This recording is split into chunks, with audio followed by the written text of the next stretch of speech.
नमस्कार, मैं हूं श्वेता झा और सुबह सुबह में खबरों की सुपर डोज के साथ एक बार फिर से हम हाजिर हैं। सबसे पहले खबर बंगाल की सियासत से जुड़ी हुई। जी हां, बंगाल में सियासी पारा आसमान पर है। बर्धमान में बीजेपी कार्यकर्ता की संदिग्ध मौत से बवाल और बढ़ गया है।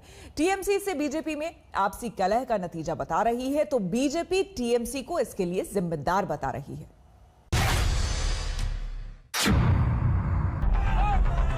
नॉर्थ 24 परगना में बीजेपी के कार्यकर्ता गुस्से में हैं। कार्यकर्ताओं ने पुलिस का घेराव कर दिया। हाल ही शहर में उनके एक साथी की पीट कर हत्या हुई। बीजेपी ने टीएमसी पर आरोप लगाए, पुलिस पर सवाल उठाए। ये बैरकपुर पुलिस कमिश्नरेट से नहीं, पूरे बंगाल के जो कुछ ऐसे पुलिस अफसर हैं जो ममता बनर्जी के तलवे चाट रहे हैं। बीजेपी बार बार आरोप लगा रही है कि टीएमसी के लोग उनके कार्यकर्ताओं को रोक रहे हैं, निशाना बना रहे हैं, हमले कर रहे हैं। हाल ही शहर में जिस सैकत भवाल नाम के कार्यकर्ता की हत्या हुई, वो डोर टू डोर कैंपेन कर रहा था।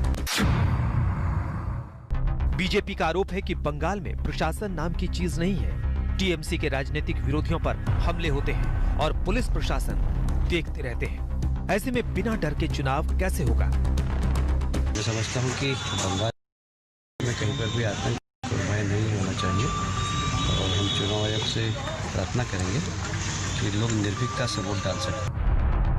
नया टकराव बीजेपी वर्सेस जेपी नड्डा के काफिले पर हमले के बाद शुरू हुआ है। जब नड्डा की सुरक्षा में चूक पर केंद्र सरकार ने बंगाल से रिपोर्ट मांगी, मुख्य सचिव और डीजीपी को तलब किया।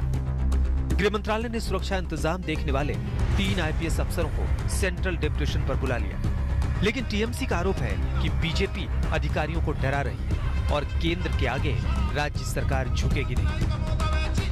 Provisions are IAS, IPS officers are governed by Article 312 of the Constitution. After they are selected, the IAS or IPS officers are given. पर हमले से टीएमसी और बीजेपी की लड़ाई का नया राउंड शुरू हुआ और इस नए राउंड में राज्यपाल की एंट्री भी हो गई। राजनीतिक हिंसा और कानून व्यवस्था पर राज्यपाल और मुख्यमंत्री का टकराव पहले से चल रहा है। नरेंद्र मोदी सरकार কোনো গণতন্ত্র মানছেন না, কোনো রাজ্য সরকারের সীমাবদ্ধতা মানছে না। ये जो खतरनाक खेल है,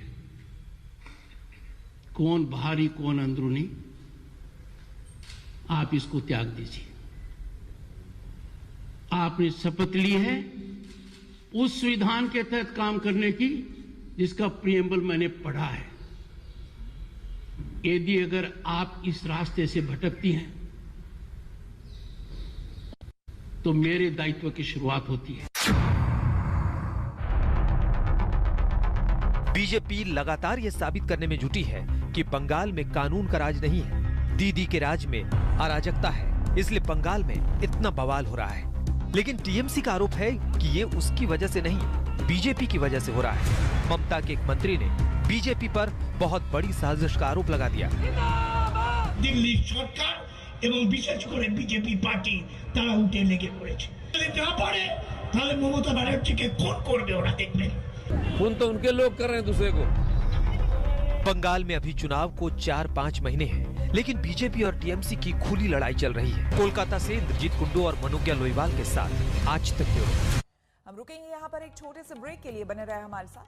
नमस्कार, मैं हूं अंजना ओम कश्यप। हमें उम्मीद है ये वीडियो आपको पसंद आया होगा। लेटेस्ट खबरों के लिए यूं ही देखते रहिए आज तक और इस वीडियो के पसंद आने पर लाइक, शेयर एंड सब्सक्राइब करना ना भूलें।